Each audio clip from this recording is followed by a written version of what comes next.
একটু খেয়াল করে দেখেন। কি হয়েছে, তোমাকে এত অস্থির দেখাচ্ছে কেন? আমার খুব গরম লাগছে। গরম লাগছে মানে? এসি চলছে, ফ্যান চলছে, কুলার চলছে, তুমি বলছো তোমার গরম লাগছে? আচ্ছা, তাহলে আমি কি করতে পারি যাতে তোমার গরম না লাগে? অনেকদিন মায়ের সাথে দেখা হয়নি, চলো না একটু বাড়ি থেকে ঘুরে আসি। চলো রেডি হয়ে নাও, তোমার বাপের বাড়িতে তো বরফ পড়ছে। বোন, জামাইবাবু, এসো এসো বসো। ভাইয়া বাড়িতে না ভালো লাগছিল না, খুব গরম লাগছিল, তাই এখানে চলে এসেছি। খুব ভালো করেছিস, তুই আর জামাইবাবু এখানে বস, আমি আসছি।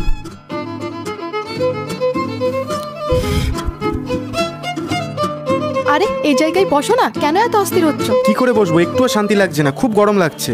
গরম লাগছে মানে? এখানে তো একটুও গরম নেই, দেখো ফ্যান চলছে তো।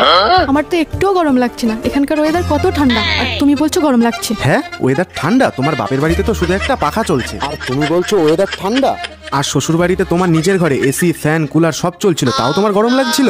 আর সোজাসুজি বললেই তো পারতে আমাকে যে তোমার বাপের বাড়িতে আসতে ইচ্ছা করছিল।